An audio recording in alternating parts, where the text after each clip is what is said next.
Mr. Chair, well, I shall obviously be brief because this is the opportunity that councillors have to ask technical and detailed questions in relationship to the budget. But I think we always have to remember that this budget has been set against a background of financial difficulties for the entire local government sector. And I think much has to be said to the credit of our officers and this administration that we are able to put before you a good and strong budget, of which figures we can be relied upon. So at the end of the day, I wish all the best of in asking the officers and myself any detailed questions or queries that you may have on this report. Great, thanks very much. Well, over to you, Alistair, then. Thank you.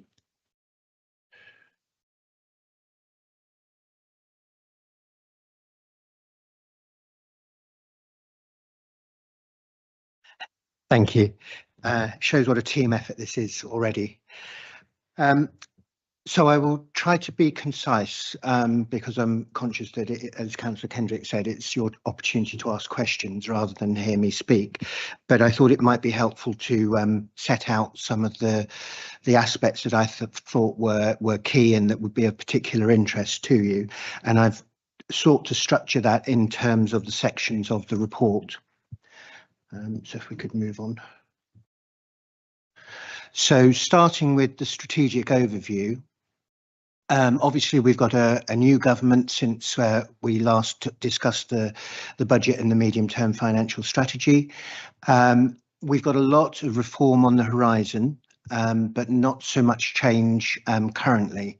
So one of the problems that we've had for a number of years now is the difficulty over planning over the medium term, because we haven't known what the fundamental income streams from government would be. We've welcomed the fact that the government have announced they wish to return to multi-year financial settlements, but because of the general election falling in the summer, not surprisingly, they're saying they will only be able to do that at the earliest from 2026-27. They've also announced that as alongside of that, they're looking to review and reform the local government finance system. Again, you'll probably be aware that we've been waiting many years for a fair funding review, and we've also been expecting at some point in time review of business rates, and the government have also announced a review of the grant distribution methodology that they use.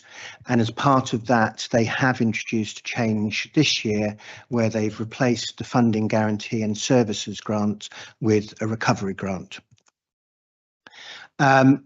We also now know, as a consequence of the separate white paper, that devolution and local government reorganisation is also on the agenda, as you'll all be very well aware. And that will also play into how we're able to plan in the medium term, because obviously there are implications for Norwich City Council as part of that. And therefore, I think we'll still be in a period of significant change over the next 2 to 3 years. So in the meantime, for 2025-26, it effectively has been a rollover settlement for Norwich City Council, notwithstanding the replacement of grants with the recovery grant. The overall position for Norwich City Council was broadly break even, same as last year in terms of that funding stream. We have had confirmation from government that they will be recompensing the council for the cost of the national insurance contribution for employers. That doesn't cover aspects of our supply chain, if you will, where we're commissioning work from third parties who will also have those costs. So that does impact on us to one extent or another. But in the context of NCSL, for example, we have made sure that in the discussions we've had with them, we're recompensing them for that as well, so that they're not put at a disadvantage, because it's just a circular impact anyway in that context. Therefore, as I intimated, financial planning continues to be primarily short term at the moment. If we get multi-year settlements in November, December this year, we'll be in a different place. as devolution and local government reorganisation becomes clearer, we'll also be able to plan better around the outcomes and implications of that. Moving on to the general fund, the approach we have taken and is reflected in the proposed budget is to review our statutory duties and contractual commitments as a priority, recognising that those are fundamentals that have to be funded. As a consequence of that, we've identified growth and reductions in income that need to be funded amounting to £2.66 million. And to fund that growth and the impact of inflation, savings and additional income of £3.2 million have been identified. Appendix 2E within your papers provides specific details of the changes for both the growth items, the savings and the changes in income. And what I've sought to do is set out a bit more detail about each one so that you've got a more than just a headline.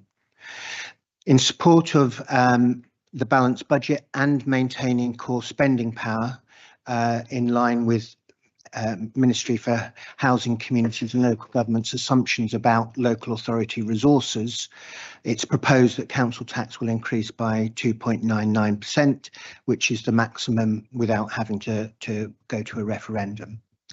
The core spending power is a fundamental important factor. It's a way that the government measures what they believe local authorities have available to them in order to spend on local services. As part of that calculation, they assume that the local authority will take the maximum council tax increase it can. If we don't take that maximum increase, then we will always be behind their assumptions about what our core spending power is. That plays into their decisions about how they distribute grants and other funding streams, and therefore there is potentially a disbenefit that arises if we don't take that, particularly at this point in time where we are still in a state of short-term planning. Consequence of that proposal would be that council tax for a Band D property would increase by £8.89 a year to £306.11. This is just for Norwich City Council, so it excludes the precepts for Norfolk County Council and the Norfolk Police and Crime Commissioner, which we will be reflecting within the council tax resolution that will come to full council on the 25th of February.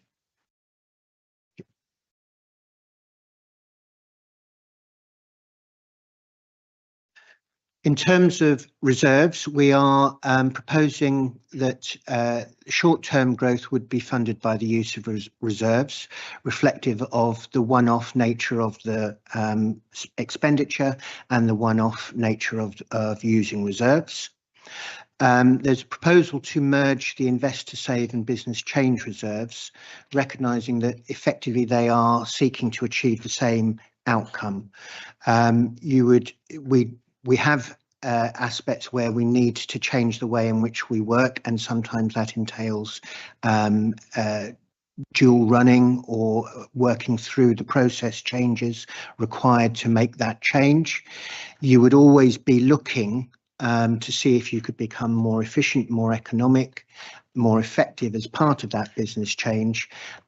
So you are sometimes recognising that you can be more efficient without being able to release a cashable saving, but you are also always looking to invest to improve through that business change rather than there being a separate purpose. So that's why we're proposing that that's brought together.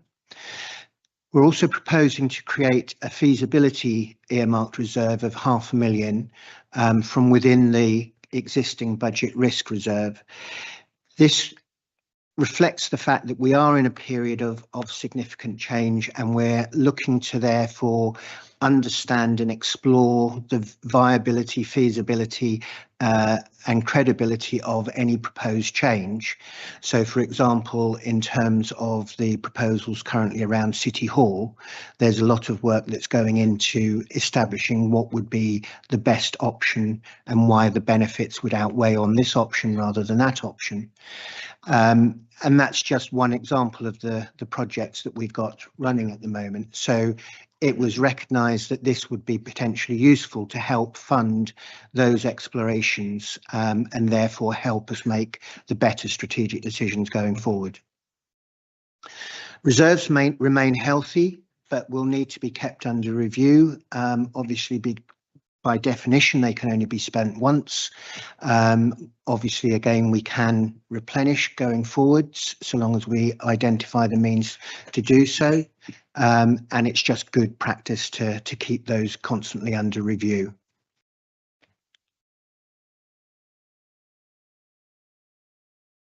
The consultation this year has focused on 5 key budget pledges, which I won't waste time reading through to you. You can see those for yourselves.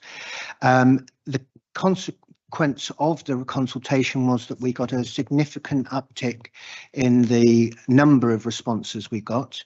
We're not able to say at the moment whether this is a representative sample because we didn't have that data as part of the consultation. That might be something that we would look at going forwards.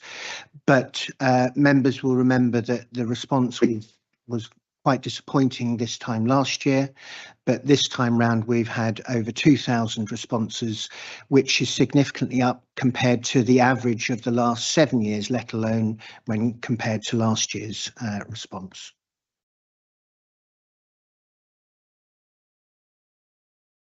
The key findings from that consultation are that people love Norwich as a place to live, with a clear majority reporting that they're happy or very happy with Norwich as a place to live, work and visit. A fairly strong majority of people are supportive or very supportive of our investment approach to services and the major projects that are being undertaken. 50% of people were in favour of increasing the City Council share of council tax, while 30% were against this approach. It was more or less split down the middle in terms of whether people were happy or unhappy with the way in which the council delivers its services. There was a marginal opposition to the council increasing fees and charges to bring in extra income. And overall, people are, again, sort of split down the middle in terms of how the council keeps them informed about services and the benefits it provides.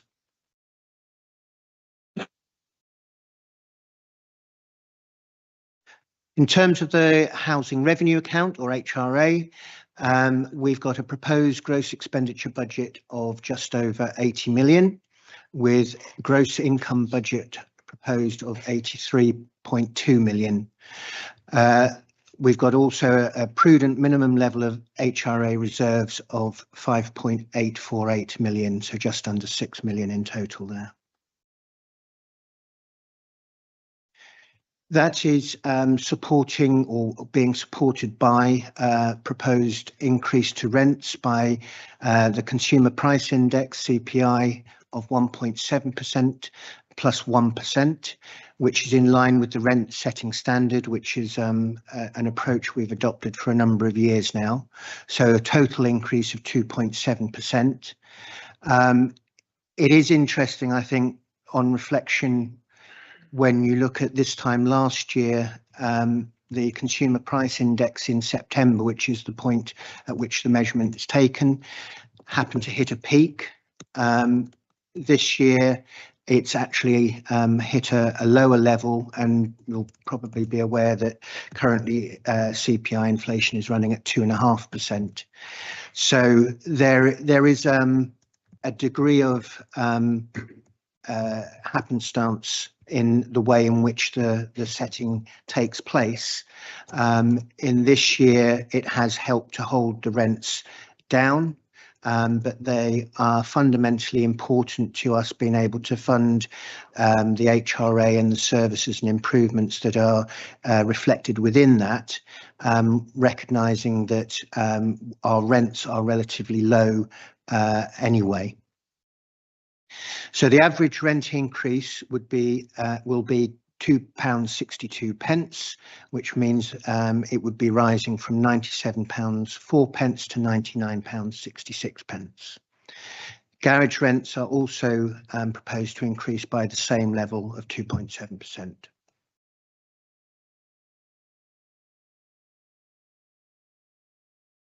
In terms of the capital programme, the proposed total cost of the programme for 2025-26 is just short of 30 million, with a proposed 5-year programme of just short of 47 million. The HRA, recognising again the ring fence, has a separate capital programme set at a proposal of 37.5 million, with a 5-year, a programme across the next 5 years of 231 million.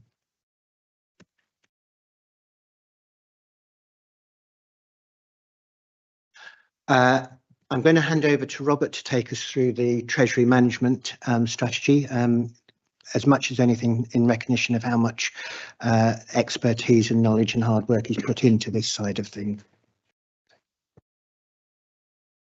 Thank you very much.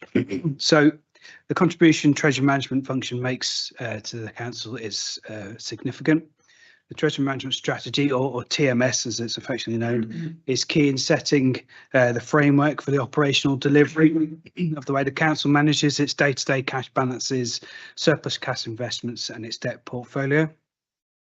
The governance arrangements in respect to Treasury management are critical, and the TMS sets a number of safety nets in the form of limits and boundaries through the prudential and Treasury indicators, the minimum revenue provision, capital finance requirement, which is the CFR, and the liability benchmark. The TMS also sets the council's borrowing strategy and annual investment strategy for the coming financial year.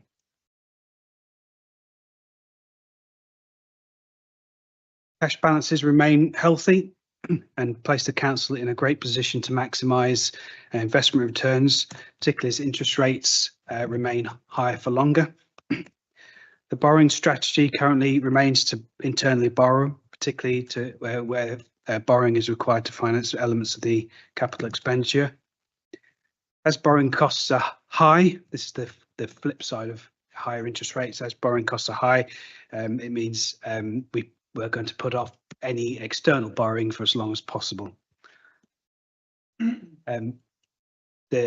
During 25-26, in the latter part of the financial year, in late March 26, there's a 50 million loan that becomes is maturing.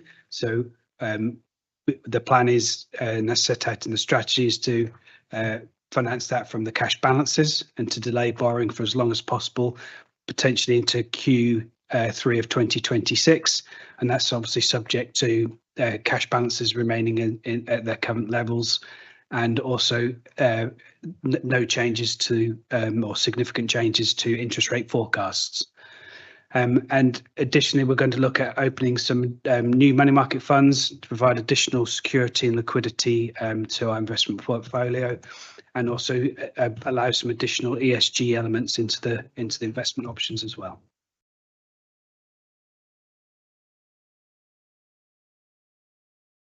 So the Section 25 statement is, you may be familiar, so I apologise if I'm saying things that you're already aware of, but I felt it was important to draw your attention to that because it's a key part of the internal control framework and the accountability framework of the budget.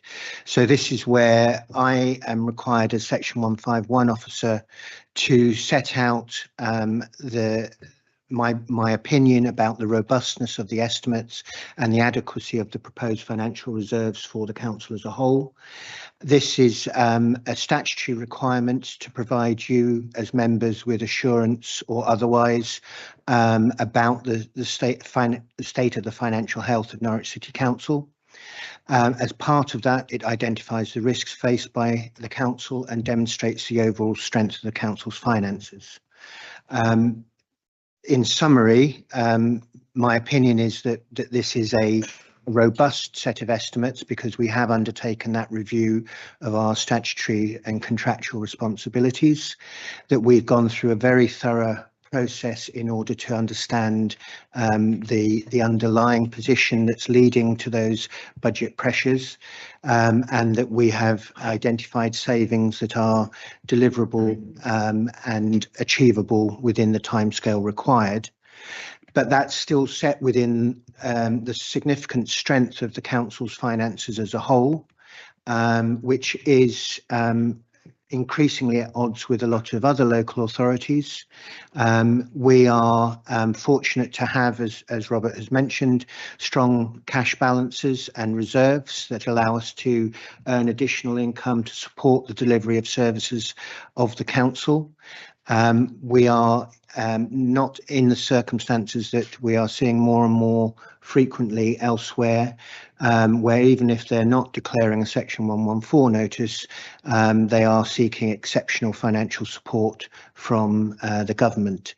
So we are in a position where we're able to consider investments. We are in a position where we're able to fund and support the major projects that you're all aware of, and we're able to deliver a balanced budget proposal that is sustainable and robust. That concludes it. Well, thanks very much. And despite sitting on the Treasury Management Committee, I'd never thought about it as being TMS previously, and now all I can think about is cricket. So anyway, before I invite members to ask some questions, there's one point I just wanted to make. And Alistair, in your presentation, you talked about the rationale behind why maintaining the core spending and therefore taking the maximum increase of council tax makes sound sense for the council. There is, of course, as far as this council is concerned, another part of that, and that we are one of the few councils to maintain a very generous council tax reduction scheme, and that's the other side of that equation. So yeah, the council takes the maximum it can in the increase in council tax, but has a scheme in place to look after those who most need that. I think that's worthwhile joining those two together there. Members, questions on the consultation process to start with, please. So I've got Councillor Fulton McAllister and then Councillor Carrington. Thank you, Chair. So I just wanted to ask, within the pack, page 18, point 40, we talk about our wider legal obligations with regard to consultation. The end of that paragraph, obviously it highlights further duties to consult on specific proposals and impacting users, including staff and unions, to which also exist prior to implementation.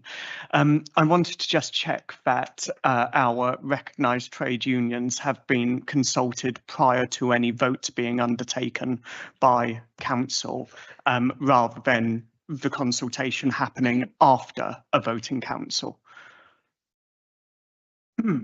So the consultation takes place as part of the budget setting process. Then if there is a specific impact, as this reflects, that impacts on staff or service people receiving services, that's when, as part of the implementation, there would be further consultation in those regards.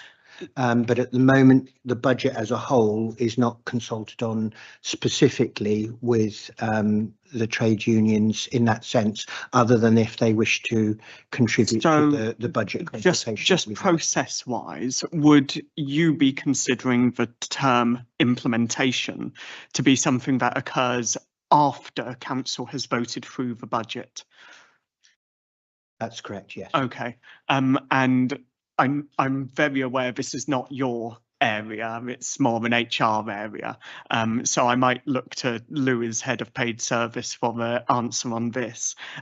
How do we ensure there's meaningful consultation with the trade unions around matters which come from the budget during the implementation phase if council has already voted through the budget?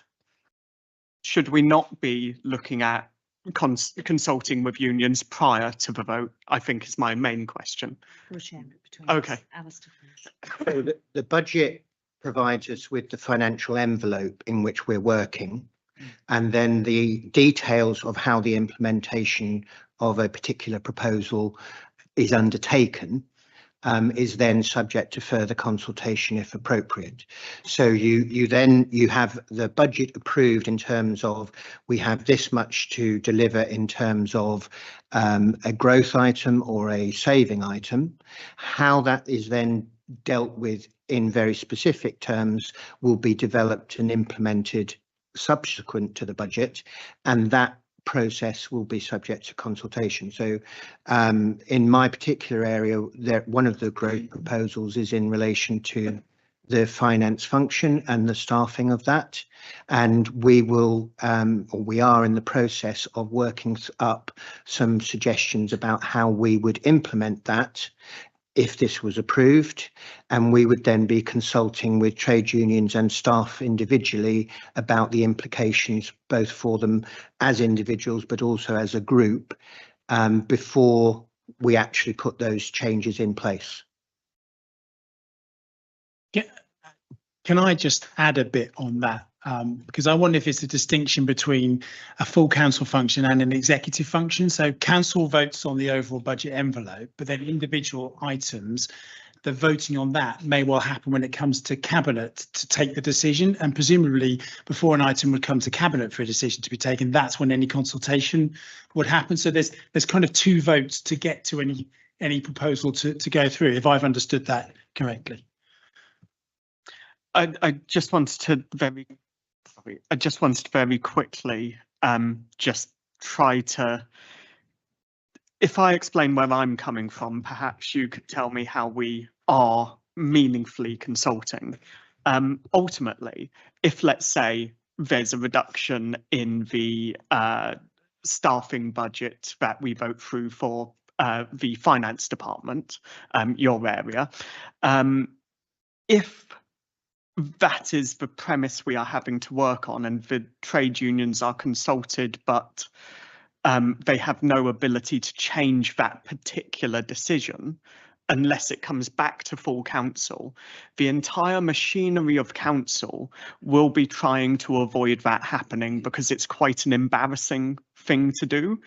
And therefore, I wanted to really see how we could have meaningful consultation if there's going to be that drive to avoid something having to come back to full council. I really want to be assured that the consultation we have with unions is not a fait accompli in the main part, and they're consulted on how minor details of this work. Can I, Councillor Stannard would like to have a interject. I don't know where this has come from. We're following exactly the same process that we have in previous years, and the process that we're following was subject to an all-councillor briefing, which presumably you attended. So I think the time to have raised it would have been then. I think we can look at this if what we want to do differently in future years, but I think at the moment the timing of this intervention I think is highly inappropriate and it's not helpful. I won't have my interventions at Scrutiny Committee described as inappropriate. It's absolutely appropriate. I scrutinise this. Thank you. Lou, can I bring you in, please? Thank you, Councillor Fulton-McAllister. I think if I understand you correctly, you're seeking some reassurance that that process of consultation, engagement and dialogue with unions would take place if there were proposals that came forward during the year following Council's approval of the budget that impacted on staffing, on the way in which processes worked in systems and delivery. yes, absolutely, that would happen. We have a number of mechanisms you'll be aware of that we do that through JCNC, where we have union and officer representation. We would do that through that formal process, but both through informal processes as well. And as part of HR processes, we have a set out procedure. So absolutely, I can reassure you as head of paid service, Alistair can as section 151, that will happen. Okay, thank you. I've got Councillor Carrington next then, please. Thank you, Chair. I was pleasantly surprised to read that the increase in response rate this year. And I wonder if there's anything specific that officers can point out which they feel has helped with that increased response. And also on the back of that going forward, whether there's any further ideas officers have to improve that response further. I can't say empirically, but I think the fact that we tried to frame it in the context of a conversation and the pledges being set out made it a less dry document or less dry consultation than it had been in the past. I think it therefore gave people something to genuinely engage with rather than just saying yes or no. I think we also learnt some lessons in the technicalities of it.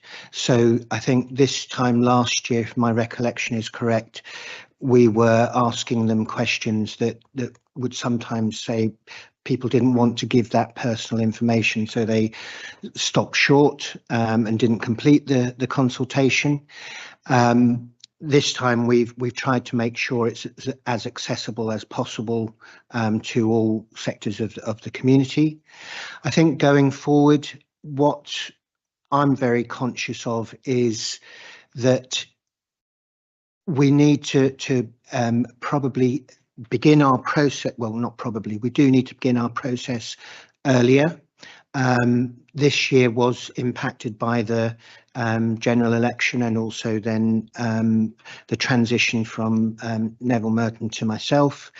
And we lost a bit of time as a consequence of that. And I think if we start that process earlier, we can then start to establish some themes or topics that might be worth exploring further sooner, that we could then potentially bring both to members and then start to feed through into the consultation, so that it's more about the future and what are they interested in and what are they supportive of, rather than almost looking backwards because the council hasn't actually made a decision about the proposed budget at the time the consultation is made. Thank you. Councillor Davis, please. Thank you, Chair. And I'd just like to thank Alistair and all of his team. I know how difficult it is trying to set a budget. So we're talking about the consultation. When we consulted, 23% of people said they had a long-term illness or disability. 8% preferred not to answer the question. 38% said they had physical and mobility impairment, 4% learning disability, 4% learning difficulty, 19% neurodiversity. On page 18 of this document, it says equality and diversity. The overarching assessment is included in section 8. There is no section 8. How can we see the overarching assessment? So I apologise, that was my oversight in not getting section 8 as part of the published papers. We can circulate that immediately after this meeting. Feeding back on some of the earlier comments, it is an overarching assessment of the whole budget as an envelope, reflecting what Councillor Wright was saying about the overall purpose, rather than going down into the detail.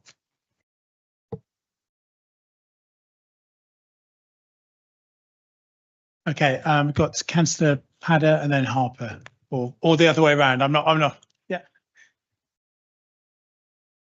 Thank you. Yeah, my question's actually probably related to the last two. It's just as part of Scrutiny, we've got a task and finish group looking at making Norwich a truly accessible city.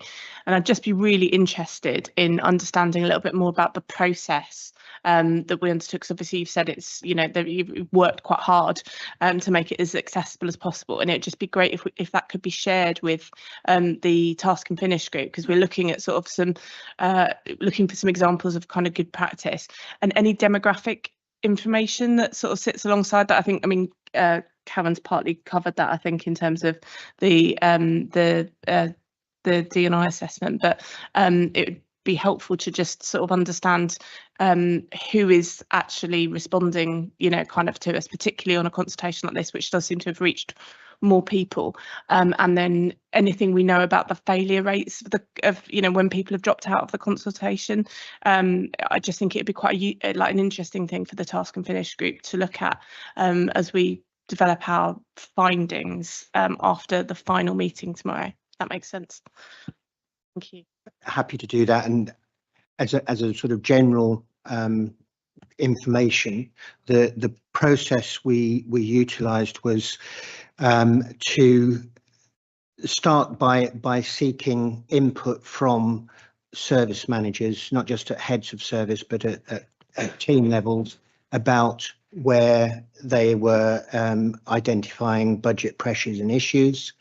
We prioritised those using a process which is euphemistically called Moscow approach: must have, should have, could have, would have. And then that gave us our scoping of what the overall size of the pressures were.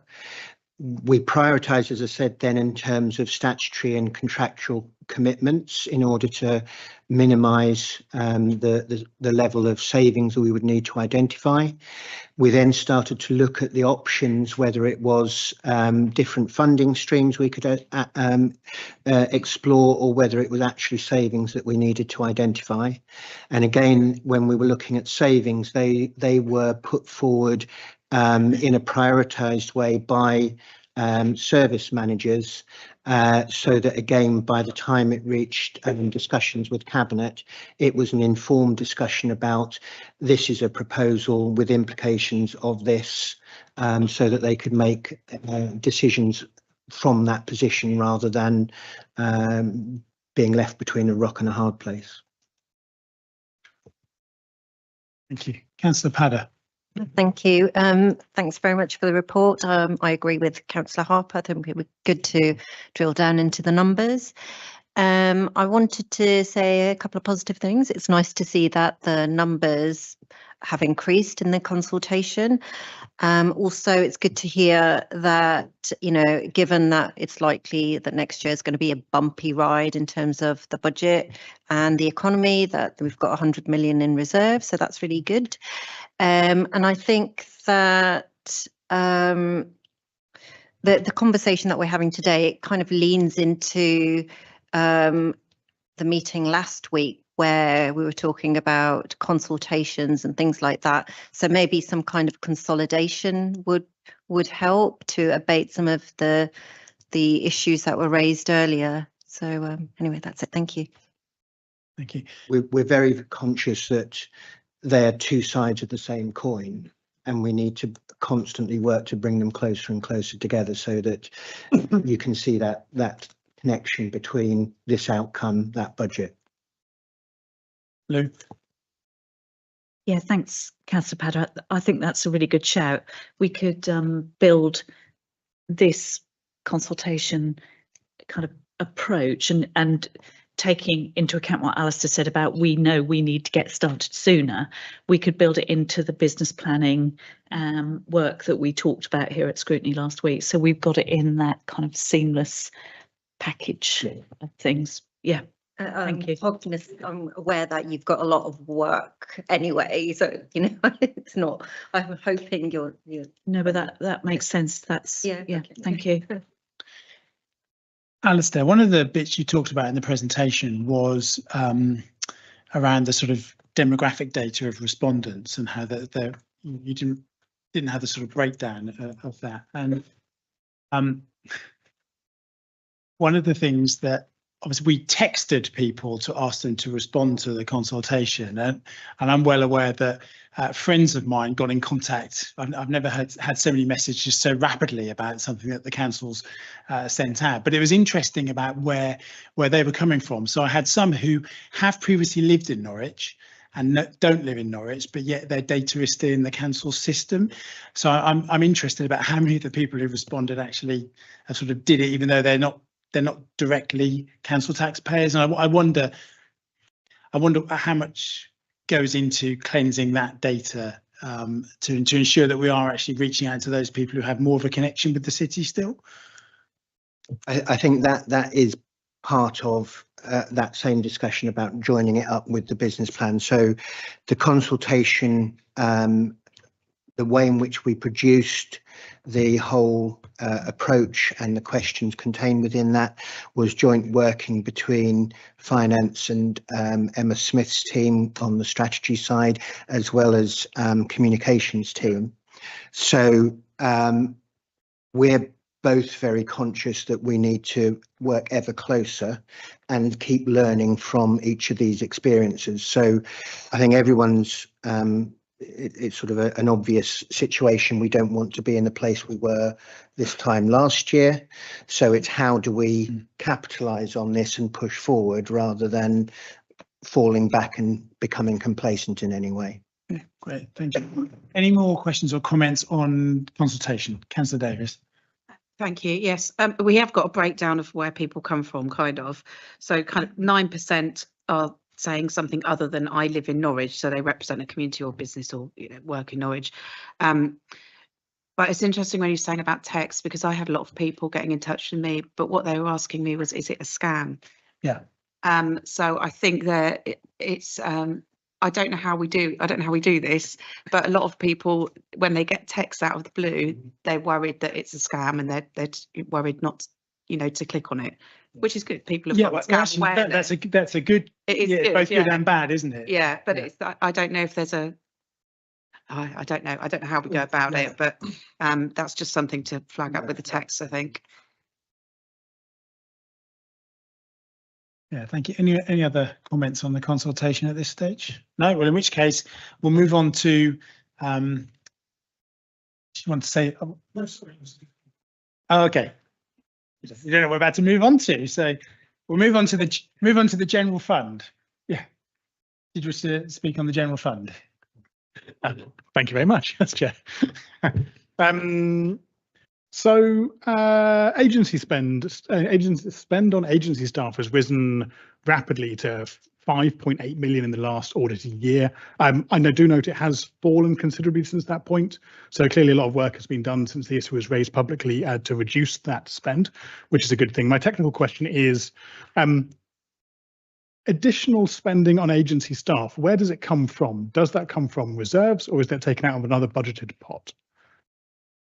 It comes firstly from the existing budget, but then if the agency staff costs more, as sometimes happens, then that is either dealt with on a rising basis. So the cost centre manager needs to try and find the funding in the first instance. If they can demonstrate they've done everything in their power and can't meet that, then it becomes head of service responsibility and so on and so forth, up to the executive leadership team, so that we manage it within the round of the general fund rather than going to reserves. There are occasions where some staff will be funded by reserves because it's for a particular project. So going back to getting particular expertise that we haven't got already within the council. And if the project has been budgeted from reserves, then that's where it will come from. So that's the way in which we approach it, that it's about holding everyone to account and then owning it at each higher level as an accountability. Thank you. Just I appreciate putting on the spot ever so slightly here. Do we know how? I mean, if that unbudgeted spend, so interim spend, isn't budgeted at all, so it rises up, as you say, to higher responsibilities. So those those service areas then have to spend less of their previously budgeted amount. Am I getting that right so far?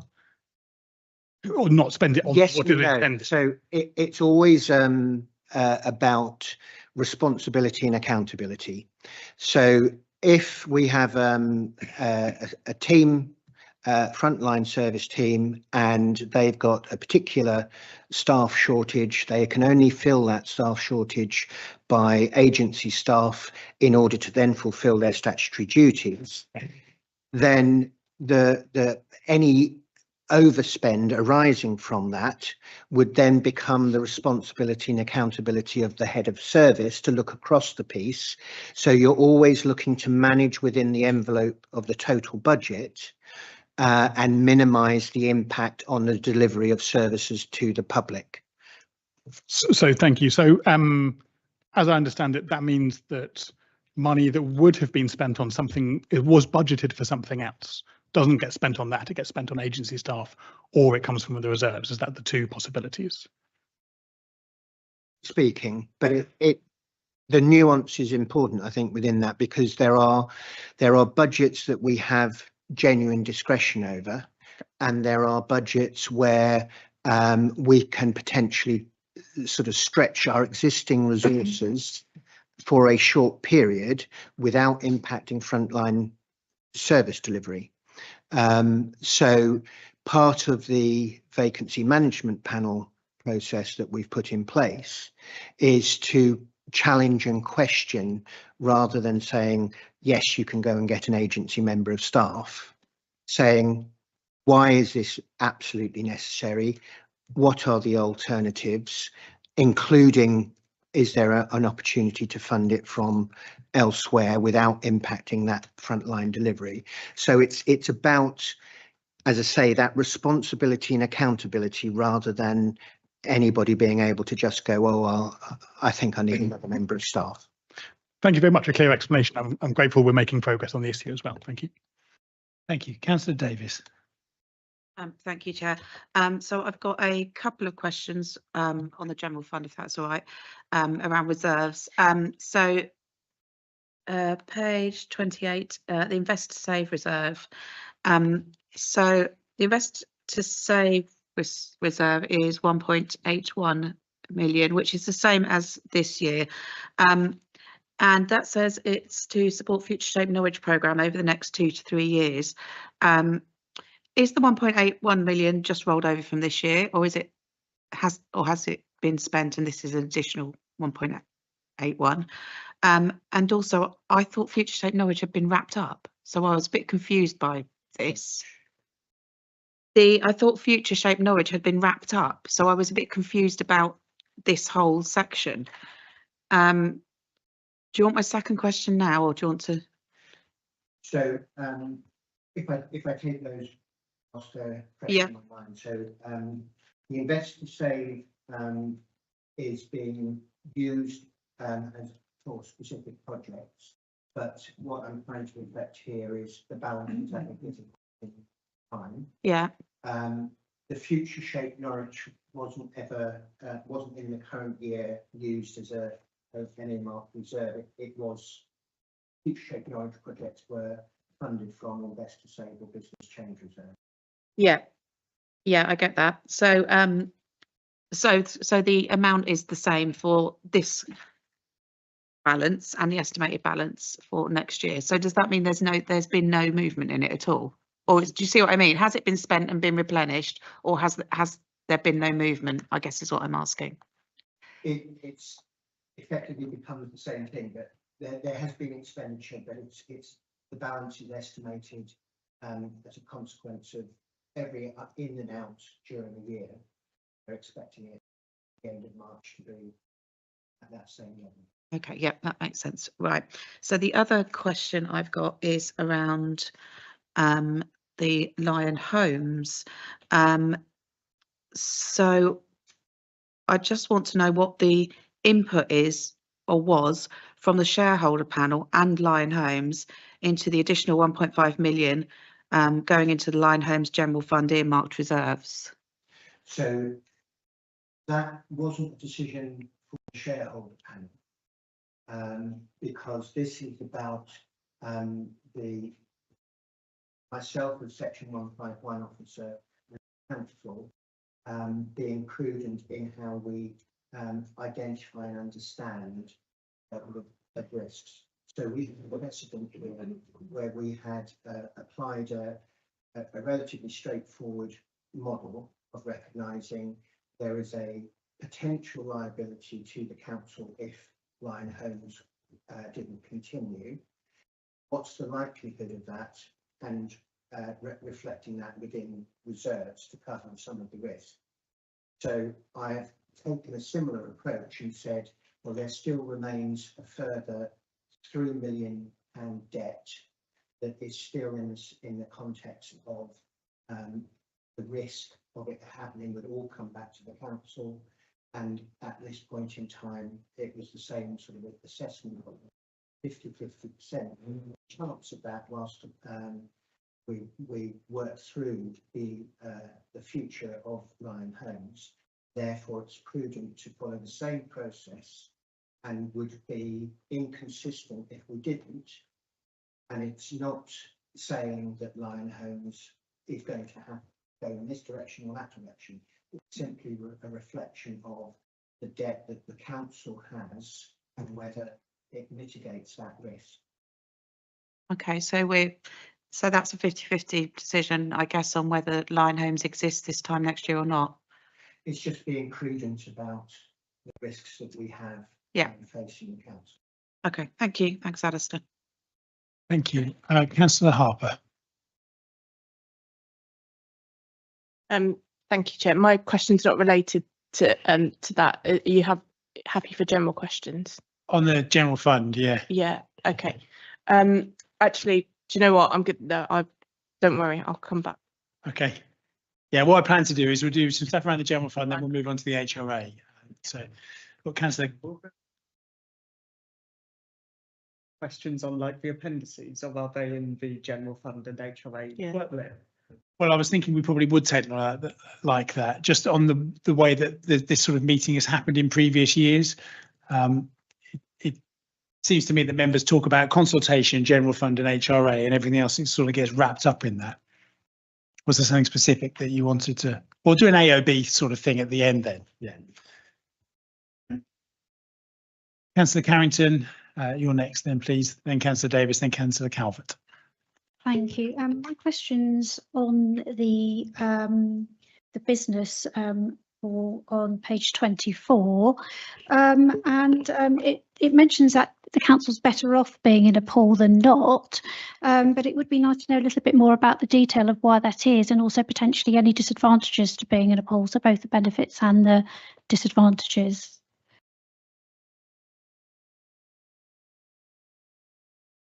So on page 24, it talks about the pool, talking about the council tax and the business rates, and I just wondered what the benefits are of being in the pool. It says we are better off being in a pool.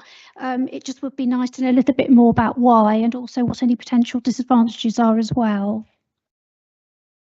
So the business rates system is incredibly complicated, but fundamentally we collect all of the business rates relative to Norwich City, but we don't get to retain all of that income. If you don't go into a pool, you have to return a higher proportion of that business rates income back to the government, and they will then redistribute it as a grant according to a different criteria of distribution. So the flexibility that the pool gives you is to retain a greater proportion of that income within the city. It works across the whole county, and it gives us access to additional income. So it's not a significant level of additional income going forward, because again the pool has to set its own distribution approach, and it's reduced the benefit to Norwich City Council at this point in time, but it still gives us more income than if we just worked through the standard approach that the government applied. Thank you. Councillor Calvert. Thank you, Chair. Just a quick one. As you might imagine, I've got loads and loads of questions. I don't want to ask them all now necessarily. Yes, I was wondering if I might get an assurance that I can get them answered if I submit them after the council. Can they? Oh, wonderful. Thank you. Then I'll try not to ask all of them now. The first on my list, though, is one of our biggest capital investments is £2 million on an industrial estate in Telford. Voters might find that a little bit odd as to why we're investing our reserve on a faraway industrial estate. Perhaps you'd like to explain the benefits of that. So the purpose of that is it's an asset that generates significant income for us on a commercial basis. Periodically you need to refurbish and establish that asset in its best possible state in order to maximize the income that comes from that. That's what this investment is going to undertake. So the return on that investment will more than cover the cost of undertaking the refurbishment. And in the meantime, the commercial income from our other commercial property covers the lost income that we would otherwise have got from that property whilst it's being refurbished. So it doesn't impact on service delivery. It doesn't impact on our core business, but in the longer term, in the medium term, it will deliver additional income to support the delivery of services going forward. Thank you for a quick follow-up, if you don't mind. We have quite a lot of assets around the country that we've invested money in, that we've borrowed, presumably, or from reserves, a combination of, I assume. But come back to it, yeah. But appreciating that most of these investments have been made some time ago, would it not have been better to invest in Norwich? Were we to create, employment and improve the area generally by, upgrading assets? Ones closer to home would seem to be of greater benefit to the people of Norwich than ones further away. But correct me if I'm wrong. Each time we make an investment, regardless of whether it's for investment purposes or otherwise, we will look to get the best return for Norwich itself. So in terms of commercial properties, we are looking to generate income that will then be available to reinvest into Norwich, whether it's in direct services or indirect services. That doesn't always equate to an commercial opportunity in the city at that point in time. So we're constantly having to make those judgments within that commercial property portfolio, and also making sure that the income generated is sustainable and giving us that headroom rather than becoming a millstone. Thank you. Councillor Stollard, I think you wanted to just make a quick point on this. Just a quick point on this, because this is an age-old debate. This is raging several years ago. At that time, we were acquiring a number of properties in the city as well and around the country. Part of the way we funded that was through property disposals of properties which were no longer making an income for us or actually were costing us money. And one of the key things that we have to look at, and there's a detailed process for making the decision about whether, and it's really rigorous about whether or not a property should be invested in, whether or not there's an appropriate return, etc. But one of the things we do need to do is to ensure best value for the public purse. That's really, really important. So we invested sometimes outside the city where that will give us the best return. And that's one of the reasons our finances are in such good state at the moment, because we've generated that income. It's important to remember. But we do invest in the city. We own Lloyds Bank, for example. Unless we sold it and I'm not aware, but we bought Lloyds Bank with Lloyds Bank as a sitting tenant, really good grade A tenant, and that's giving us an income. But I think the difficult decision we have to make, is that we need to ensure we get the best return for the taxpayers in Norwich and for local people. But when we do, the income we get does then get reinvested back into the city. That makes sense? Yeah. And I've forgotten the name now of the council that put all its eggs in one basket. Was it Feltham? Yes, no. It was Feltham. Spelthorpe. With it. Feltham. Yeah. Yeah. Hounslow. Yeah. Yeah. And They had one major industry. I forget what it was. It was BP. Yeah, it's BP who were the major employer in the area, and they invested heavily in BP and lost a lot of money on it. So we knew that, and we were determined not to do the same thing. So we sort of spread the risk. That's another thing that's important to do, spread the risk. Thank you. Councillor Davis. Thank you. This is about housing benefits and the subsidies that councils currently get. How many years do we realistically think it will be until the migration of UC is completed, leaving us with just temporary exempt and supported accommodation to deal with within the benefits department? What effect will that have on the budget going forward and staffing of that department as well? I don't have that information off the top of my head, I'm afraid, Councillor, but I'd be happy to speak to my colleague Tanya Bandekar and come back to you as soon as possible. Thank you. Councillor Harper. Thanks, Chair. I decided I did want to ask a question after all. It was just about the change in insurance, the cost of insurance, and I just wanted to understand how much of that is sort of purely inflationary and how much of it is changed to the cover required, and just what's underneath this is specifically in relation to housing and fire safety. I know we routinely don't insure, kind of single family dwellings, the like traditional houses, but I just wanted to understand, kind of what's going on there. So in terms of, we seek to cover off inflation as part of a broad approach, regardless of whether it's insurance or other inflationary impacts. The particular shift this year is in the context of changes to policies, and what we've encountered is that insurance companies are not willing to insure at the level they did when we last renewed our contracts, covering all of the risks that we wanted to, and in particular we wanted to make sure that obviously we've got some very iconic buildings and graded buildings, and that those are covered appropriately. So that's been the major impact that's affected us this year. Thank you.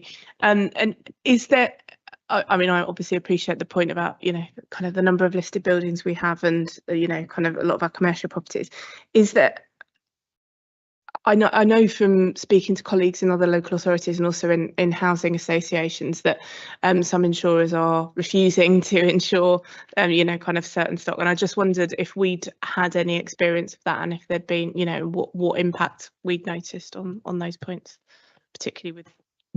I think it is a fluid market, and so you are. It is important that we have clarity around the requirements that we have, the good broker relationships, in order to then explore that market to the best effect. As part of the finance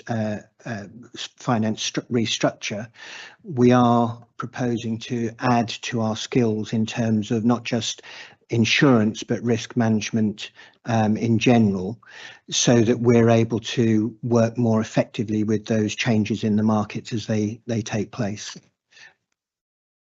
Just building on that slightly, do you think that we're coming to the point where there might need to be some central government intervention in the way that it did with floods? So, the government obviously had Flood Re that dealt with sort of pooling that when the market was saying it wouldn't insure buildings that were prone to flooding, and obviously you know across the pond we've got California at the moment where people are unable to get insurance in the fire risk area. So do you think that that might be a point where actually government needs to intervene to correct the market? I don't think so at this point in time. I think it's a case of never say never, but I think there is probably more of a shift now to looking at what it is practical and prudent for us to consider self-insuring, as well as getting then insurance from the market, and trying to find a blend that works for the council taxpayer in that context. Got Councillor Calvert next, please. Thank you, Chair. We've got a homelessness prevention fund, and every year it gets budgeted about 350,000. And for the last 3 years, it got underspent by about 90%. So only about 30,000 of that got spent each year. Why is that? I can take that one away. That's a service specific question that I. Then I'll move on to another one then, if you don't mind. So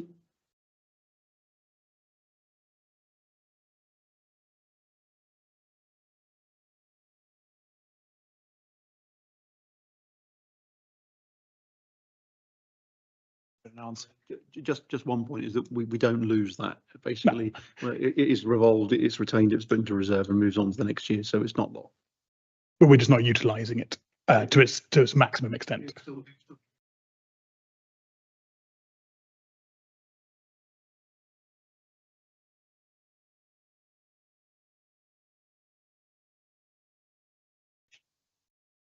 So the money is getting used usefully somewhere else, but it's not. We could spend up to 350,000. We just don't on that particular area. Is that fair? But the money goes. I think we could provide you with a bit more detail. Yeah, on that, because I don't think it's as clear cut as it's underspent. I think, as Sean said, some of it is revolved and gets spent over multiple years, and something is telling me that it's something to do with the way those budgets are configured. And subsidy as well. I'm happy to wait. Yeah, so we could provide a bit more information around that. Lovely, thank you. Sorry, yeah, a second if you don't mind. We're buying budgeting for £500,000 worth of equipment for NCSL. Now, why aren't NCSL buying it? Why are we buying it? Are we lending it? Are we loaning it? Is it an off-the-books loan process where we're trying to hide the fact we're giving them £500,000? What's going on? I mean, the only thing I would say is if you're trying to hide something, you probably don't put it in a set of budget paper. If you'll excuse me, Chair, it is where you put things in the accounts might be publicly available, but it might, discreetly disguise where it is. I'm not alleging fraud.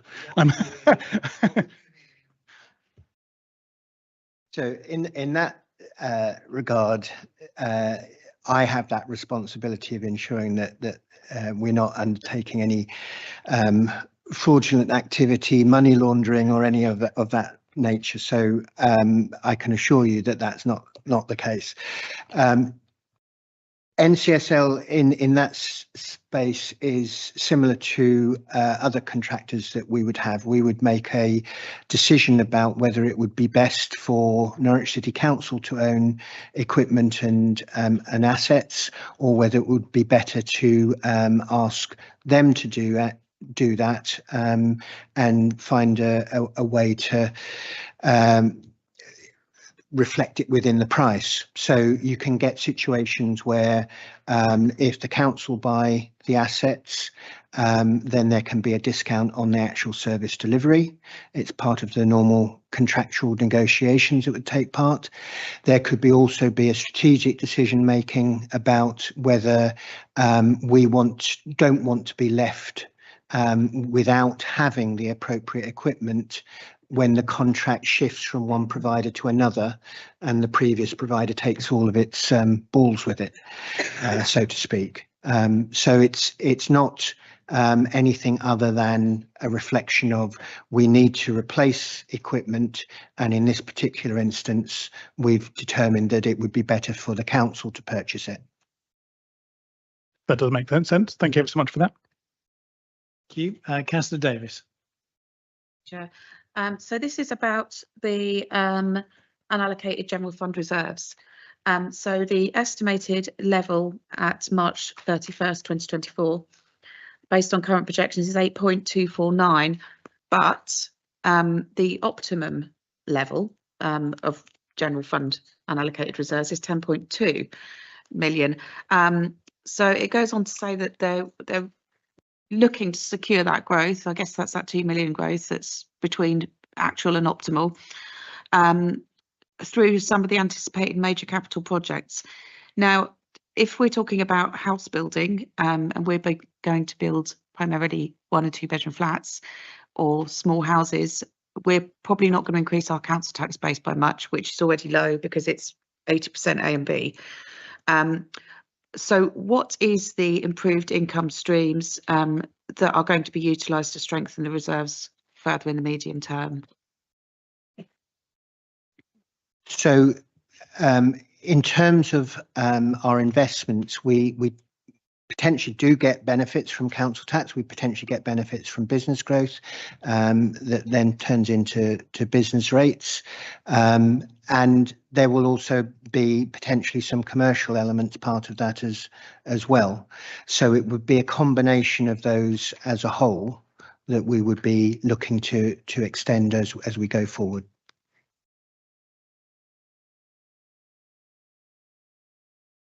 Thank you. Any other questions on the general fund, including appendixes 2 and 4? I've been darting in and out of those already, but yeah, Thank you. Calvert.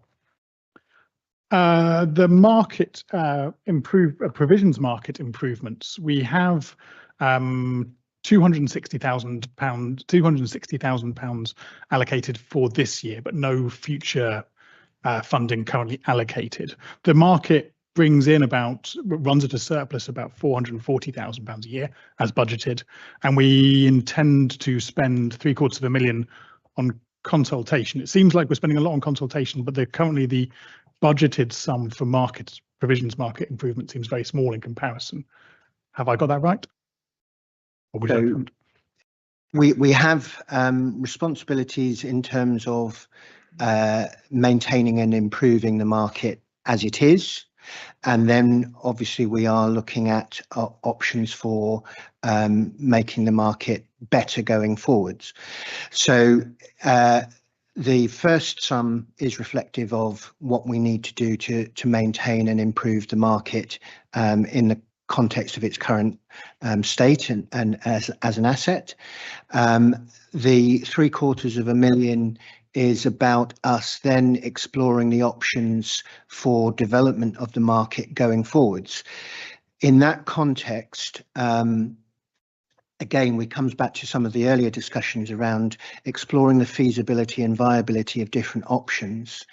And again, it's part of a technical accounting requirement that you can't capitalise a cost until you know that there is something that you are actually tangibly going to change. So we have to look at exploring the viability and feasibility of options as a revenue cost initially. And then if one or all of those were adopted, they would then come forward as capital programme proposals. And as part of that proposal, you would then potentially capitalise the costs of the feasibility study as well, so that you would then get a whole package. So eventually, coming out of that feasibility work, there will be proposals coming back through to members around, we'd now like to do this with the market to sustain its future and its viability for all concerned. So the 260,000 is how much we have allocated now ready to improve it, but in the course of things we would have done anyway. And for grander improvements, we would expect that money to be vied or in the next annual budget. So if we were to decide to spend the money, that is.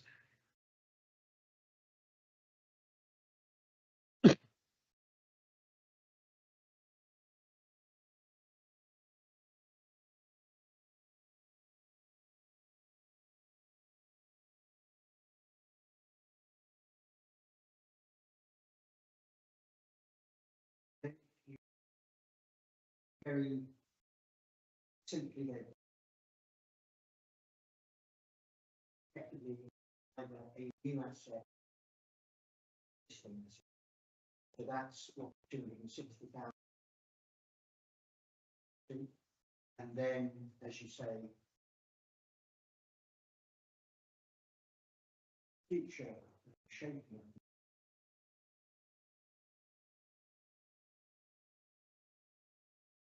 I don't know if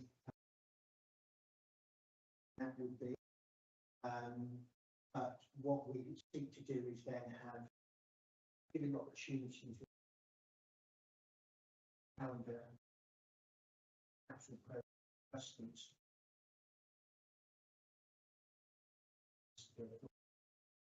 Decision to change so that they're never left.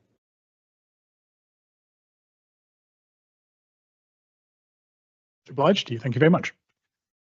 I have a capital question actually. It possibly builds on slightly from that answer. Obviously, the Appendix 4 has got some projected capital spend going into several years hence, and presumably we have a reasonable degree of certainty that the projects for 2025-26 can be delivered at the figures we budgeted for. I guess I'm slightly interested from my own area of expertise. In 26-27, we've got 1.2 million of IT infrastructure spend in there. Now, IT infrastructure costs are quite volatile at the moment. So how much certainty do we have, and how much is built in as part of the process that's gone through? How much is built in to allow for that fluctuation in costs? So probably not unexpectedly, there is less certainty the further away the estimate is. And that is in part to reflect the volatility of some projects. So again, not just with IT, but with construction, there can be difficulties about the supplies of materials, as well as the availability of people to actually do the construction at the moment. What we seek to do internally is we have a number of levels of challenge and veracity checking. So we have a capital working group which works up an original proposal and outline business case. That will be debated within that capital working group about whether it's got the appropriate level of contingency built in, whether the volatility and the deliverability of it, reflecting everything from the resourcing through to whether it's outside and therefore subject to the weather conditions, or inside insurances, as we've heard as well, whilst you're doing whatever it is that you're working on. Those business cases will then come through to a capital board, which I chair, for a further round of challenge. For major projects, it is also part of an assets development board, which John East chairs. And so those, if you like, are safe spaces in order to ask all those what ifs and are but questions before a proposal can get clearance to then be brought forward as a proposed budget for the capital programme. Then, as we go through that process of reviewing the capital programme, we will go back and start to say, is the premise still fit for purpose, or has something changed that means we need to review that project? Are the estimates still valid? And that's when we've then, either as part of the annual process or part of the two opportunities during the calendar year, we're able to then reflect adjustments that might have come across as a consequence of changes of circumstances. Thanks very much for that. Councillor Champion. Well, thank you for these. I always get a bit of imposter syndrome when I look at these kind of numbers. I'm like, I'm just not qualified to deal with millions, and I appreciate your expertise. So thank you for all the work you've done on this. I've got a couple of questions. They sort of interrelate. Can I just sort of go for it, Chair? So I guess So my first question is in relation to the solar thermal photovoltaic improvements. So we keep budgeting more than we spend for solar, and this year we've cut the budget by 90%. And I'm just wondering why we can't get that money spent, if that makes any sense. So my understanding is, I've lost it in the papers now, but there's a budget. There's a budget. We're not spending the money that we've allocated for solar, and I'm just not understanding why. Sorry, to put it in simpler terms, I've sort of got myself in word salad land.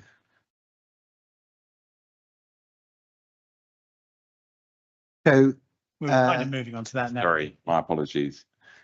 there's potentially two elements to this, because my colleague Sean's pointed out there's a budget in relation to the HRA, and I suspect that's about identifying the appropriate opportunities to install it in the appropriate places and just working through the practicalities of doing that. But I can certainly go and ask further questions and come back to you.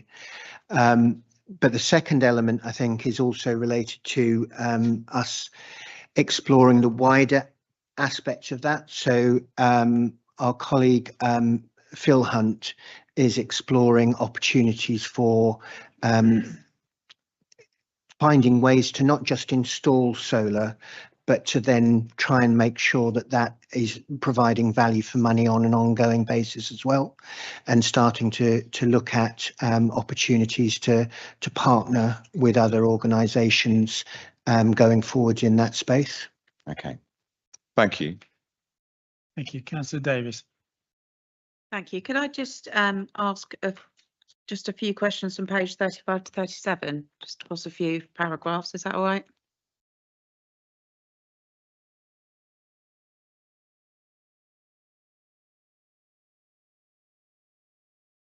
Yeah. Right, that's right. So first of all, the grant funding ended 63k. Is that the Shared Prosperity Fund that's come to an end? Because that's ending in March 25, isn't it, I think? That I think is, and I can get the details for you. I haven't got it right in front of me. That is to do with a specific grant for a specific service. Yeah, okay, right, that's fine. The car parking income, obviously we've got a 425k budget amendment because the income target was unachievable previously. That's going to be quite a lot rolling forward. What are we going to do to replace that money that we were expecting to get from car parks going forward in the future? So this, within the context of the balanced budget as a whole, means that putting this investment into car parking, we replace that income that we had previously assumed we were going to receive. We are then trying to make sure that we learn the lessons from that experience. So the modelling that we are doing in the background around the level of income from car parking has been developed and improved, and we're looking to develop that further. So effectively, and in the simplistic terms, we are seeking to make sure that the activity in car parks and the actual charges that we make for the different car parks, recognising it's not all the same in all the car parks, is flowing through into that model, so that we are being able to update and understand the shift and trends that are occurring in a much more meaningful way. Yeah, I get that. I'm just wondering in the future where that nearly additional £500,000 will come from. Help, Lou? Yeah, Lou. I think you make a really good point, Karen. We've got to look at a strategy around car parking in the city. If income is reducing in that way, what do we do as an alternative to that? You know, what do we need in terms of car parking for the city? What's the council's approach going to be to car parking arrangements across the city. So we're really cognizant of that and know that we need to do a piece of work over the next couple of years that begins to look at use of car parks, how we might supplement income in a different way. Yeah, thanks. I've just got a few more, but if I just go through these pages quickly. The stock condition survey, £250,000 to commission an updated survey of private sector housing stock. That sounds brilliant. But what will it cover? Is it going to cover HMOs, private rented and privately owned? How's it going to be broken down? This is when I wish I had Sarah here, who would be able to answer. Do you want to question. just email me the response? Would you be okay if we took that away and get a bit of detail behind that? Thank you. And restructuring savings, there's 681k reflecting the aggregated savings arising from restructures undertaken. What are those? What are those restructures? Does this fall under the Future Shape Norwich kind of invest to save kind of programme? What does that fall under? These are historical or restructures that have been put in place and implemented, and therefore delivered these savings. So there are various teams, certainly. Revenues and benefits, for example, in my part of the world, has implemented a restructure that plays back into your point earlier, Councillor, about the consultation, which included unions and staff, and that has delivered a saving that we're now able to bank. So it's not necessarily, it might have come from a Future Shape Norwich initiative, it might have come from a simple head of service saying, actually, I think it's time we looked at this and see if there's a better way of delivering our services. Okay, so this is spread across kind of multiple departments. This isn't like from one area specifically. Okay, that's great. To come in on. Would it be okay, Councillor Davis? So I'll just go back to your previous question. Yeah. I've had a message from a colleague who's obviously watching to say HMOs and private rent will be covered. Thank you. That's very helpful. A tick in the box for live streaming of the meeting. Well done, officers. Please, someone's watching. This is my last question, I promise, on this element. So we've got savings on Citizen magazine. There's £20,000. Feasibility work underway to identify the best option going forward. How much is the feasibility study to save £20,000? The feasibility study is being conducted within existing resources, so there's no additional cost. There's no additional budget. No. Right, brilliant. Thank you very much. Thank you, Alistair and Lou. Thank you. Councillor Carrington, I think you had your hand up. Thank you. I'm just going to go back to car parks, actually, and I also have a question on the Citizen magazine. But on the car parks, am I right in thinking that a lot of the unachievable income target was due to the pandemic, or am I wrong about that, and are there other reasons? That's my first question.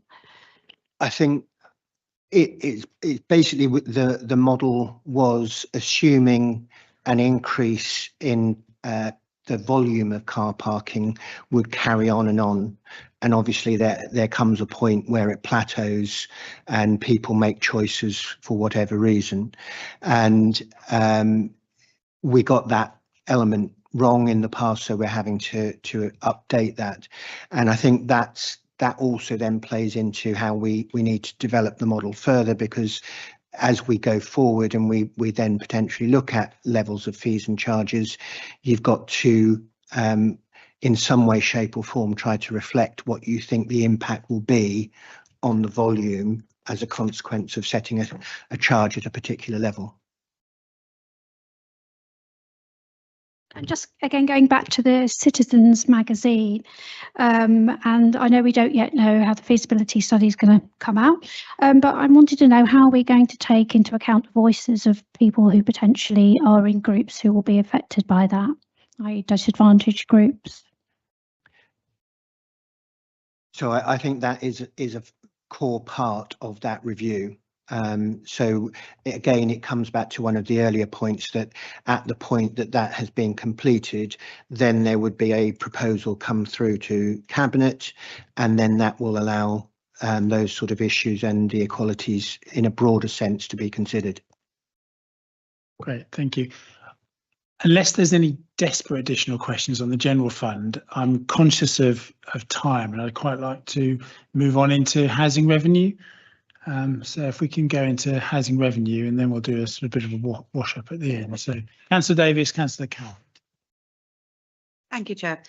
So I just want, this is a kind of more a general question really about the HRA, and it's kind of around inflation rates, inflated building costs, interest rates and higher stamp duty, and how do we think all of those together are going to impact on our HRA medium term and longer term?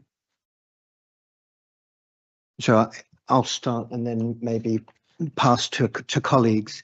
So we are constantly reviewing and updating the 30-year business plan for the HRA that then seeks to understand across that long time frame the potential vicissitudes that we'll encounter, and so it will be updated as economic circumstances change, as borrowing circumstances changes, as our balance of risks is reflected, as our repairs and maintenance is updated.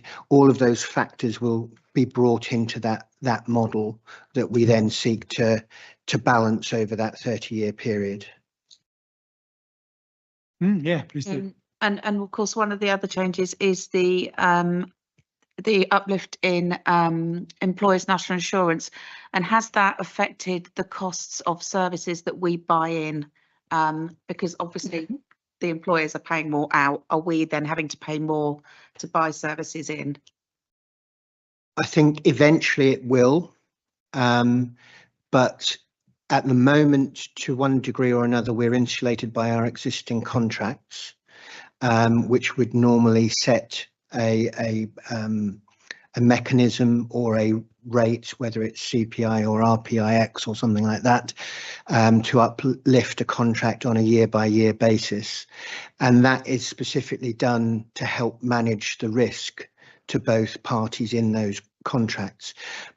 But eventually those contracts will become up for renewal, and if those costs are baked into their business model, then they will inevitably start to leach into our situation. It's been interesting actually, just building on that, chatting with people who run charities across Norwich who deliver services to councils, and find that, you know, yes, the council is insulated, but the charity is the one going, where is this NI uplift coming from? So very good. Yeah. Thank you. Councillor Calvert, you're next, please, and then Councillor Carrington. Thank you, Chair. The communal boilers programme for flats with communal heating that we have in the HRA.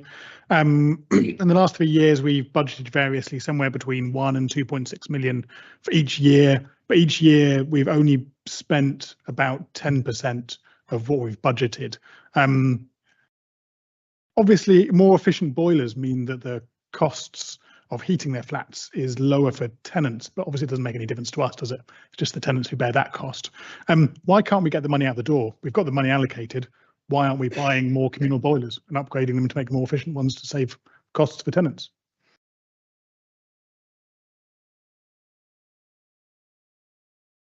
We can explore that further and come back to you, Councillor. I haven't got an immediate answer in relation to that. Okay, thank you. A question on a theme, if you don't mind, Chair. Yeah. Compliance upgrades. Every year we budget somewhere around £2 million on compliance upgrades to make sure that the properties we own are, well, legally compliant. And then every year for the last 3 years, we've only spent about 10% of that budget. This year, instead of budgeting more, we've just budgeted much less. So we've taken that down to from 2 million to about 250,000. Are we just wonderfully compliant, or have we given up upgrading our compliance? Again, I can go back and ask specific questions. I think in general terms, there will have been in the last 2 to 3 years issues arising from the pandemic, and that would have held some of our expenditure down in that context.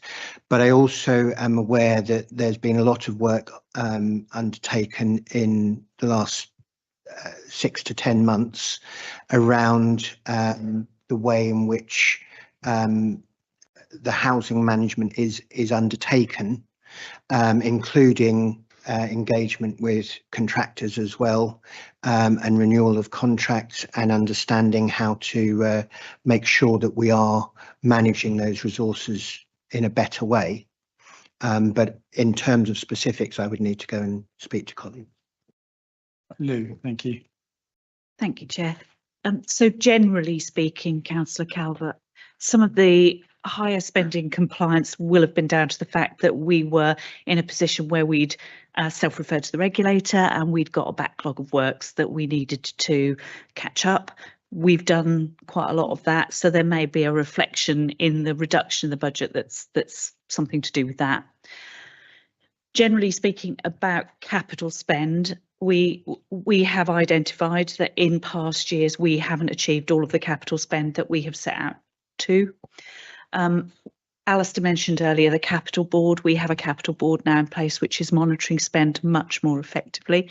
So we're closely monitoring where things begin to slip behind. There are difficulties around appointing contractors and labour and skills supply in the area, which have created some issues for us in terms of momentum and being able to get things moving at the right pace.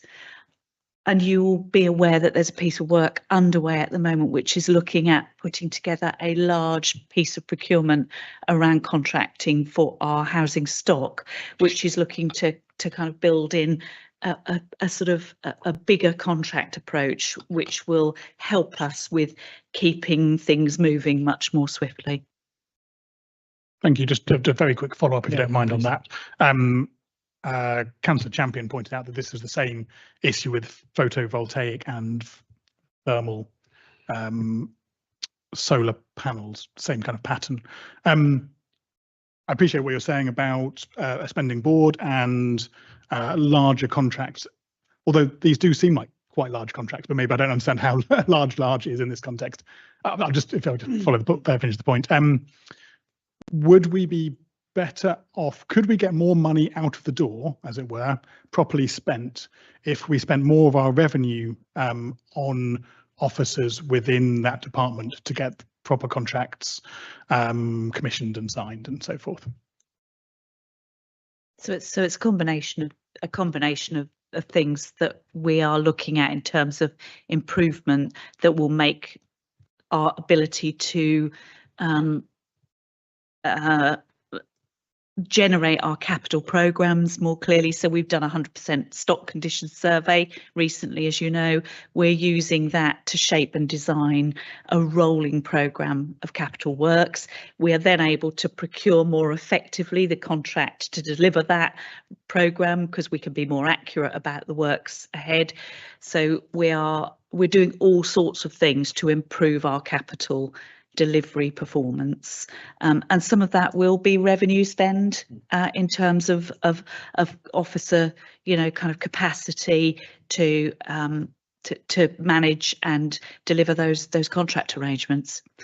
On photovoltaics, Sean, could you just give some clarity over that position around those? Yeah, Um, which might be helpful. You might see that although there's you mentioned earlier the £100,000 that's in there for solar thermal voltaic in 25-26, the start of the programme, a substantial programme, you might notice in 26-27 onwards is about £4.5 million each year thereafter. So the programme does ramp up into future years quite significantly, and just also echoing what Lou just said about the revenue spend, that I can confirm that there is additional revenue growth this year within the HRA to cover additional revenue costs for staff to deliver the programme. Do you have a figure available, perhaps? Not now, possibly can very soon. Okay, I just wanted to, on the photovoltaic, I do appreciate what you're saying. I did look, we have on our 5-year plan, we are looking to spend an awful lot of money. I guess my issue was we, in the past, have budgeted a very large sum of money for this purpose and not spent it. It's great that we're budgeting it going forward, but I just, it's lovely to aspire to do things. I guess the actual doing of them is the most important thing, though. Yeah, and I guess what probably not made a very good job of saying is we acknowledge that. We see that we haven't, you know, in the past managed to spend all of that capital commitment. What we're doing now is looking at a number of ways in which we can ensure we do. That's around accurate stock information, accurate planning and programming. So not being over ambitious about, you know, programs, making sure they reflect skills and labour and our ability to deliver and get the kind of we get the design of the programme right, and we provide more capacity in the right places to deliver it. So you're confident that this time we're not being overconfident, if you take my meaning? Yes. More realistic planning in this. Thank you, appreciate that. Thank you. I think possibly what that exchange and a few others have highlighted is there's always a challenge in budget scrutiny for asking very detailed questions where we don't always have the budget holders sat in the room, and so any questions that members have left still that are of a technical nature might be better submitted in writing. Anyway, look, Councillor Carrington next. Thank you. It's just a clarification around wording really on page 50 and paragraph 10. It states increase social rent levels by CPI plus 1% for existing tenants. And at the end of that sentence, it just says subject to government consultation. And that just makes it sound like it's come from us, but surely this is on the back of the government consultation on this. It's page 50 of the written document, paragraph 10, near the bottom.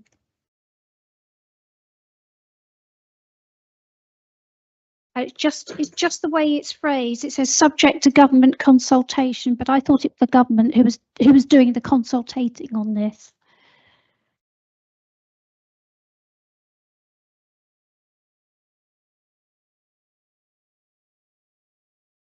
Yeah, the reason it says that is because there was a consultation at the time as to how the rent standard would continue after the immediate period of that. We only had a 1 year agreement to extend it to start with. So so we do have another 5 years. And then there'll be another consultation in the meantime to see where it extends.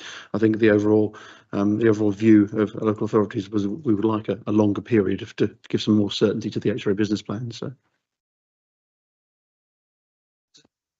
got Councillors Davis, Harper, and Champion. So, Councillor Davis, please. Mine's also on rent standard. So we had an enforced period of 1% increase in council rents for 4 years, I think. And that's put us currently a kind of 10% below where we would have been if we hadn't had that decrease. So I take it we're not back to the levels we would have been anyway. We're still 10-15% under a week on average. But this does still come within the LHA, I take it. Yeah. And has there been any uplift in LHA this year?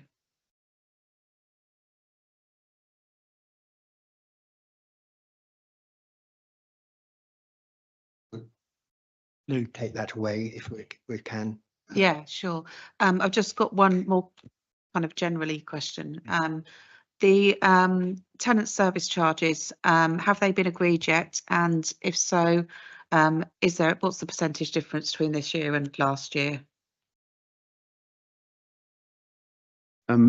Each of the service charges will have been calculated. There won't be an overall percentage increase on the tenant service charges. They'll be calculated based upon what the actual cost was, in most cases, on what the actual cost was in the previous year and the adjustment that's required for that, and what the budgeted cost is to provide the service for the forthcoming year. So they have the calculations have just been completed and are now with Housing Department, and there will be a consultation on that, or members will be consulted on that very soon before they're finalised, and they will start with the new rent year. Councillor Harper. Thank you, Chair. We've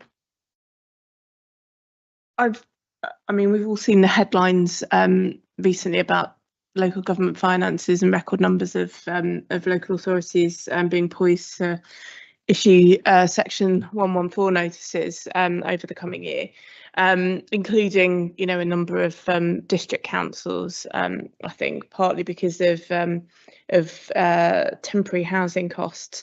I'm interested in just understanding a little bit more about how we are coping with those pressures and, you know, kind of what the outlook is for the future. So what we're looking to ensure is, going back to what I was saying earlier about the 30-year business plan, is recognising that whilst we've got a balanced HRA at the moment, that we need to take action now to make sure that we don't get into a situation where we aren't able to balance that and we are getting into difficulties like you've described. So that's part of that ongoing review of the factors and the variable elements of that business plan. It's also then reflected, I think, within the current budget. As Sean was saying, we've invested in sort of, if I can use the phrase, preventative measures. So work around trying to make sure that we're addressing the specific issues that we know exist now, but also recognising that in terms of our budgeting, we're doing that in a way that can be sustained over the longer term, rather than we fix something today and then 5 years' time there isn't enough to fix it when it needs to be reviewed. So that we're coming at things from both angles, the here and now in trying to make it more sustainable, but also looking to the more strategic decisions over the longer term to help shift and change the focus of our business plan. Thank you. I've got Councillor Champion next, please. Not the question I was going to ask, but I've got to ask it.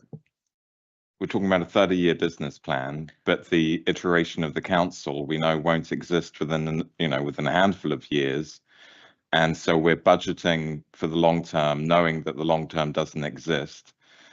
To go back to my previous question about solar panels, I think the issue is that we haven't got the staff who are skilled enough to do the job, but we can't surely hire staff knowing that. How, it doesn't add up. I get very confused. I don't understand how we're squaring this circle, except maybe, in a crazy way. Shall I bring Lou's indicating, so. Thank you, Chair. It's all right, Alistair, if I go first. So, Councillor Champion, the business plan and budget are two different things. Business plan isn't a budget for the year.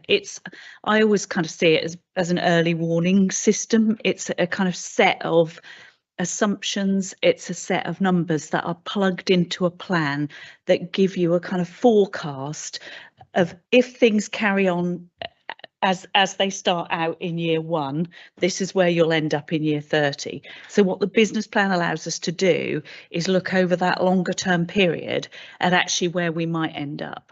And it also helps us to be able to plan for investment, so we can understand that if we collect that much rent, then it gives us that much money to invest in our homes.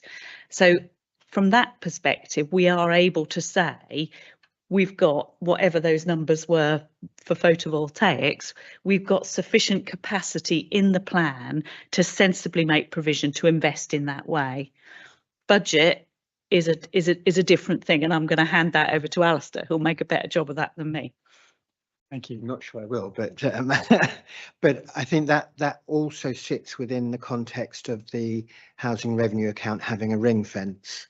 So that ring fence is intended to ensure that all of the funding and the budget for social housing that the council has is spent for the benefit of those tenants, and there can be no cross subsidy of the general fund. So even if Norwich City Council doesn't exist in future, it's replaced by something else, that housing ring fence will remain. and that will be transitioned over to the new authority. So our budget this year is for that ring-fenced set of services for the benefit of housing tenants, and we can't subsidise that from the general fund, and the housing revenue account cannot subsidise the general fund either. So it's a ring fence that works in both directions. But that's why we're able to then look to the future, because that ring fence is in place. Thank you very much. Councillor Davis. Thank you. This is about right to buy. So we tend to lose about 100, between 120, 140 houses a year under right to buy. It says in here that the maximum discount effect should reduce that to 32 a year in the future, which will be, you know, a lot better than now. How many more dwellings are we forecasting to build to replace what's already been lost, and then the further 140 this year and the predicted 32 per year going forward? Do we have government money for it as well, obviously? I think at the moment, what's known about that's definitely going to be built, and what's in the capital programme is shown on that same graph, which I'm desperately trying to find. But there's a graph that shows that over the next few. Right. Okay. I think there's let me just have a quick look. There's an appendix at the end that sets out the. There you go. Yeah, on page 62. There's a forecast of the new dwellings, loss of dwellings, new dwellings and acquisitions that are forecast over the next 5 years. Yeah.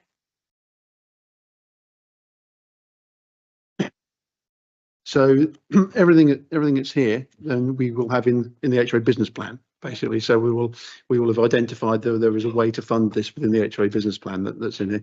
And obviously, as you know, at the moment, we can for this year and next year, we can fund all new build properties for 100% from the retained 1 receipts. So we've definitely got funding for that.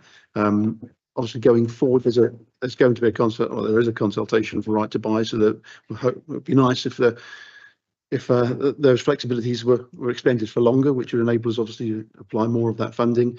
But if not, then the current agreement allows us to use 50% of that funding. So 50% of it will be coming from retained receipts, with the rest of it either coming from existing reserves through a revenue contribution, or alternatively through borrowing as we use those reserves up. Thank you very much. Now, I'm conscious that when we get to the 2-hour mark, I need to have a comfort break of about 15 minutes or so.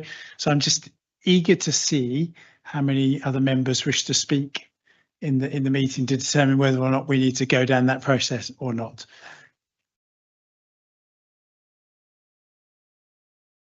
Yeah, fire it away now though, that's fine. Or can you pop your mic on just so that anyone watching on the YouTube? Thank you, Chair. Obviously, you've already spoken about, Alistair, the fact that the equality report isn't included. I wanted to ask if you know from memory, if within that equality report, we are talking about class as well as the other protected characteristics. The council has been really progressive in actually including that in our equality and diversity strategy, and I just wanted those reassurances. So the equalities assessment is, as we've said earlier, generic one around the whole budget, rather than about specific proposals or suggestions, but it does cover the full breadth of equality assessments.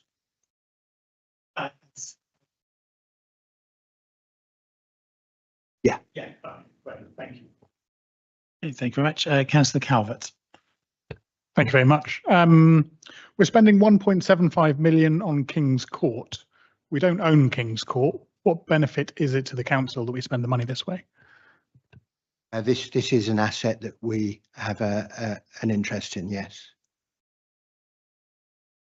So interesting passing. What we have an interest in the property.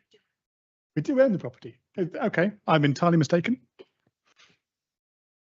Right, thank you, Councillor Davis. Very quick. I'm not going to ask any more questions, I promise, after this. No, you're right. It's just about the licensing income. So the projected income for licensing is down around 25%. What is the cause of that? Is that less people paying to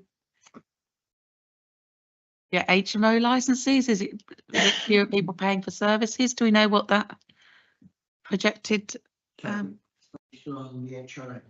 I thought we were doing a wrap Yeah, up. we were just picking up anything else at this stage. Yeah. So it was licensing income. So the projected income is down 25% this year. I just wonder what the cause was of that, whether it's fewer people paying for licensing services from us. No, it's I think a lot to do with nutrient neutrality. So people aren't coming forward and seeking planning permission because they don't think they would be able to develop it until the credits are available. Yeah, thank you. Councillor Champion. Seeing as we're wrapping up and we can go backwards, I'll ask a question I was going to ask earlier.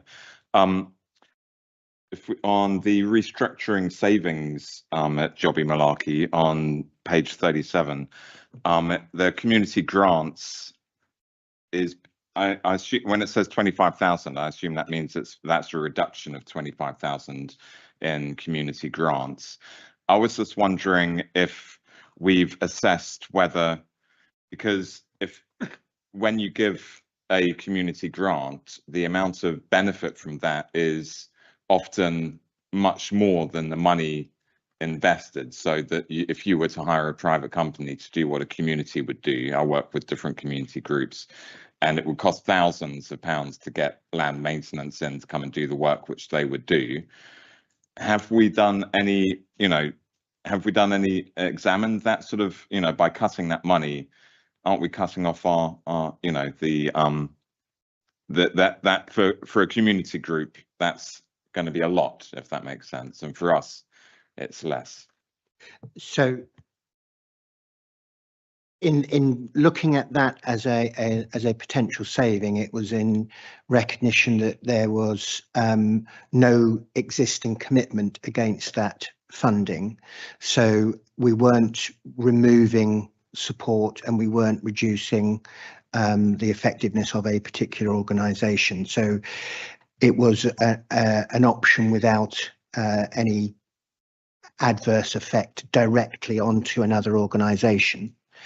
But when we do look at investing in community funding, we do take into those considerations into effect. So, for example, Carrow House, I know that we put an awful lot of effort into demonstrating the wider benefit that came from that, not only in and of itself for the benefit of Norwich, but also in answering the government's requirements about whether we were applying subsidy control appropriately.